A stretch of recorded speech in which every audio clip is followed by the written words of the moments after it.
Ny fiara-miasan'ny BNI amin'ny Beja zany dia mitady banky zany ny programme Beja mba hanampiana zany ny tanora izay efa manana diplôma nefany mbola tsy hanasa dia ampiana zany hanorina.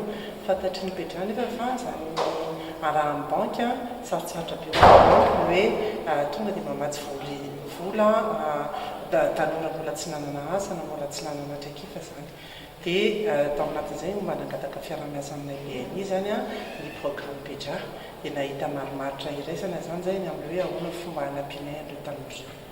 Tonga teo aminay zany ilay offre nataon'ny Beja dia hitanay fa mety ao anatin'ilay filozofianay ilay hanampy ny tanora.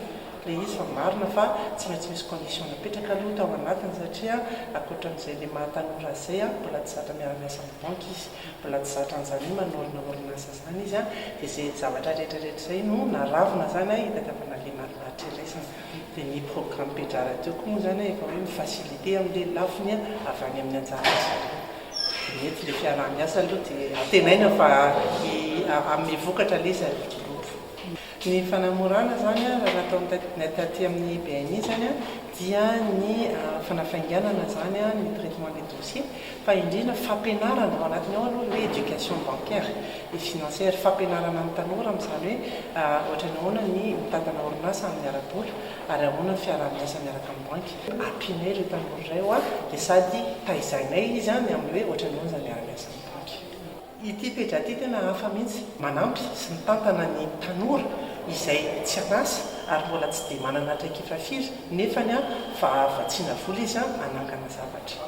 Anisan'ny lehibe ho anay ity fotoana ity satria nahafahanay mijery hoe aiza ho aiza ny tetika asa izay ataonay dia ahafantaranay ihany koa hoe mbola aiza ny dingana ary tao anatin'izany nahitanay ireo lalana tokony alehanay ary tao anatin'izany ihany koa nazahoanay lesona marobe amin'izany fandraisana famatsiam-bola izany. Dia fisaorana lehibe no atolotra an'ny BNI sy ministère tamin'ny zavatra izay nomenay zareo anay.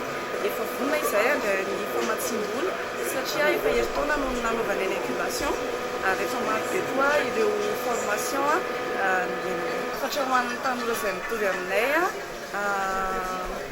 marobe tsika tanora manana diplôma nefa tsy fantatra hoe atao ahoana ilay diplôma fa misy ny tolotra izay omeny ministère tolotra ho an'ny tanora resaka fandrarana ilay izy dia manasa itsika hoe hanovy mandrakariva ilay zavatra ao anatintsika mba hananantsika an'izany hoe fahaleovantena izany amin'ny asa satria hitantsika fa Madagasikara dia manan-karena amin'ny resaka famonjena solopina izay ahafahana mampandroso sy mandroso ny hafa.